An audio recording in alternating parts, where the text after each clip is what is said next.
Olá, pessoal. Bom dia, boa tarde, boa noite, dependendo do horário que vocês estão assistindo a nossa aula. Dando seguimento ao conteúdo do Direito Constitucional, o tema da aula de hoje é Tribunal do Júri, estabelecido lá no artigo 5º, inciso 38 da Constituição Federal. Então, eu peço que vocês peguem a Constituição Federal de vocês, abram no inciso 38 e peço também que peguem aquele material de apoio que eu enviei para que vocês consigam acompanhar a aula com maior facilidade, tá bem? Tribunal do Júri. O que é o Tribunal do Júri? Tribunal do Júri é aquele instituto que tem a competência de condenar ou de absolver pessoas acusadas de praticar crimes dolosos contra a vida. Ou seja, o Tribunal do Júri é aquele instituto responsável e competente de julgar crimes dolosos contra a vida. Onde eu encontro isso? Encontro lá no inciso 38 da Constituição. Leiam lá na linha D do inciso 38, vocês vão perceber que é de competência do Tribunal do Júri julgar crimes dolosos contra a vida. Vocês vão aprender de uma forma bem mais aprofundada e detalhada em Direito e Processo Penal esse instituto do Tribunal do Júri. Mas saibam, de antemão, que o Tribunal do Júri ele é composto por um juiz-presidente e por um conselho de sentença. Esse conselho de sentença é formado por 7 jurados que são sorteados para estarem ali, para compor esse conselho de sentença. Esses jurados, eles são pessoas da sociedade, são pessoas da comunidade. E é por isso que no material de apoio eu coloquei uma frase para vocês que diz assim: o Tribunal do Júri é uma prerrogativa democrática do cidadão que deverá ser julgado por seus semelhantes, ou seja, pelos seus pares, né? Por que se diz isso? Porque o Tribunal do Júri, como foi dito, ele é composto por um juiz-presidente e por esse conselho de sentença. Esse conselho de sentença, composto por 7 jurados, são sorteados entre pessoas da comunidade, entre pessoas da sociedade. Por isso que se diz que é uma garantia do cidadão de ser visto e julgado pelos seus pares, porque são essas pessoas que compõem juntamente com ele a sociedade, tá bem? Primeiro aspecto, então, que vocês precisam cuidar: a competência do Tribunal do Júri, que é julgar crimes dolosos contra a vida. E aí eu faço uma pergunta para vocês. É possível que o legislador amplie essa competência? Amplie a competência do Tribunal do Júri? Sim, é possível o legislador ampliar a competência do Tribunal do Júri. Como? Se entende que crimes dolosos contra a vida é uma regra mínima estabelecida pela Constituição Federal. Por isso que aí no material de vocês eu coloquei regra mínima e inafastável. É o mínimo que deve ser observado no julgamento de crimes dolosos contra a vida, que deve ser de competência do Tribunal do Júri. Mas isso não significa que o legislador está restringido ou limitado a somente isso. Ele pode ampliar esse rol de competência, justamente porque a Constituição ela veio e estabeleceu a regra mínima que deve ser observada. Então, o que nesse momento precisa ficar claro? Competência do Tribunal do Júri: julgar crimes dolosos contra a vida. Essa competência ela pode ser ampliada pelo legislador? Sim, porque crimes dolosos contra a vida deve ser compreendida como uma regra mínima fixada pela Constituição Federal. Isso quer dizer que o legislador pode vir e ampliar este rol de competência. Dito isso, faço uma outra pergunta. A competência do Tribunal do Júri, ela é relativa ou ela é absoluta? Toda vez que for praticado um crime doloso contra a vida, sempre vai ser de competência do Tribunal do Júri julgar? É relativa ou ela é absoluta? Ela é relativa. A competência do Tribunal do Júri, ela é relativa. E por que ela é relativa? Porque nem sempre da prática de um crime doloso contra a vida vai ser necessariamente o Tribunal do Júri competente. Por quê, prof? Não entendi.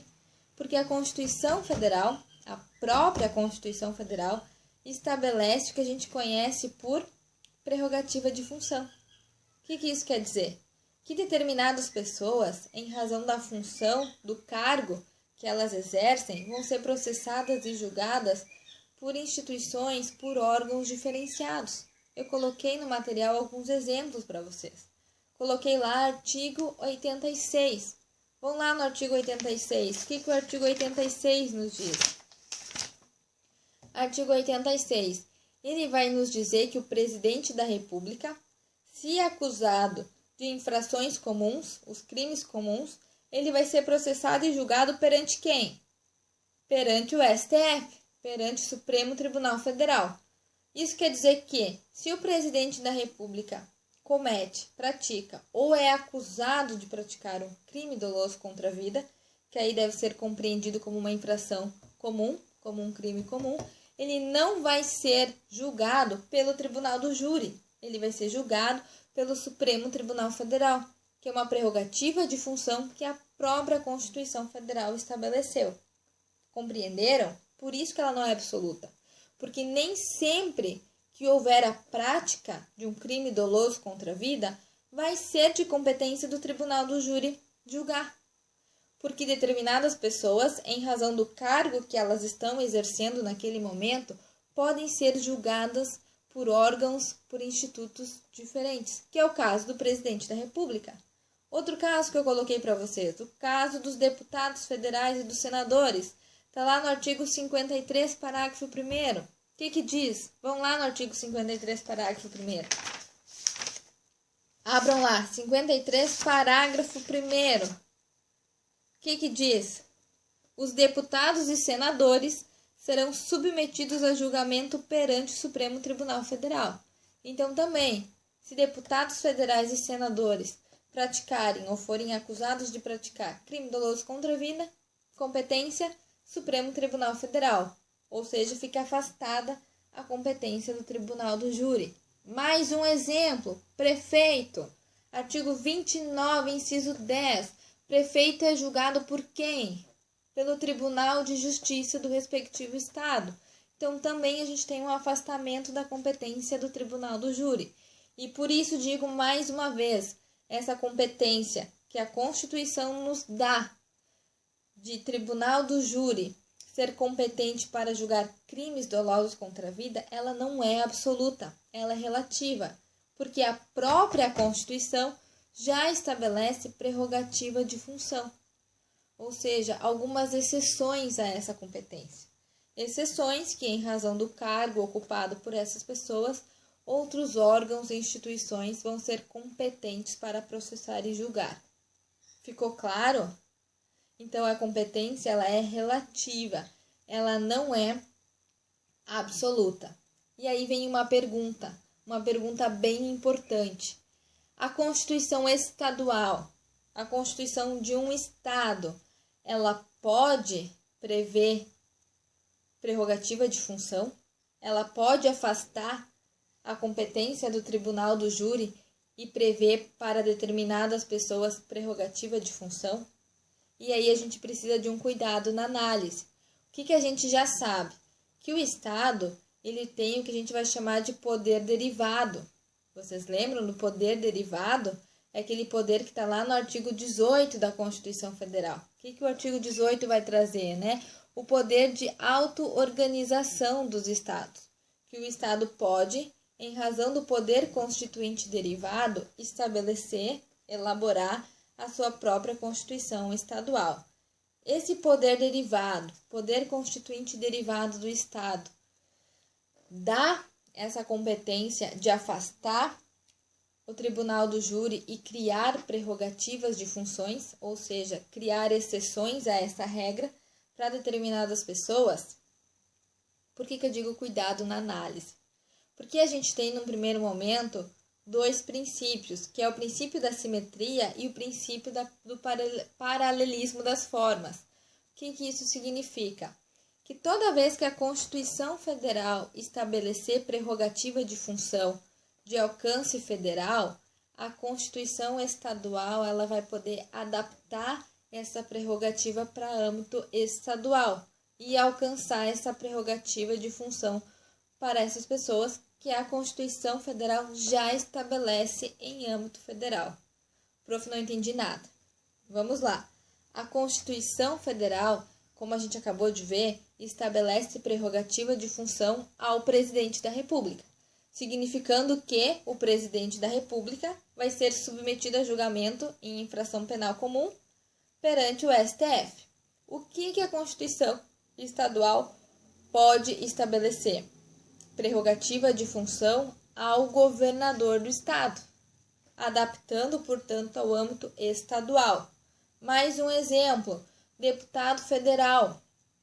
A Constituição, a gente já viu, artigo 53, estabelece prerrogativa de função ao deputado federal. O que a Constituição estadual pode fazer?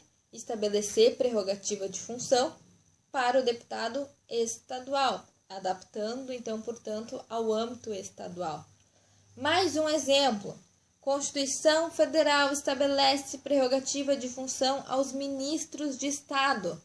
O que a Constituição Estadual pode estabelecer? Prerrogativa de função aos secretários de Estado. Simetria das formas. Então, sempre que a Constituição Federal estabelecer prerrogativa de função e, portanto, afastar a competência do Tribunal do Júri, a Constituição Estadual pode adaptar ao âmbito estadual. Agora surge uma dúvida. E quando a Constituição Federal não estabelece essa prerrogativa de função, pode a Constituição Estadual estabelecer? Ou seja, quando a Constituição Federal silencia, não cria prerrogativa de função, ou seja, engloba na regra geral do Tribunal do Júri, pode uma Constituição Estadual afastar a competência do Tribunal do Júri e criar uma prerrogativa de função em âmbito estadual? Eu fiz essa pergunta no último tópico do documento que eu enviei para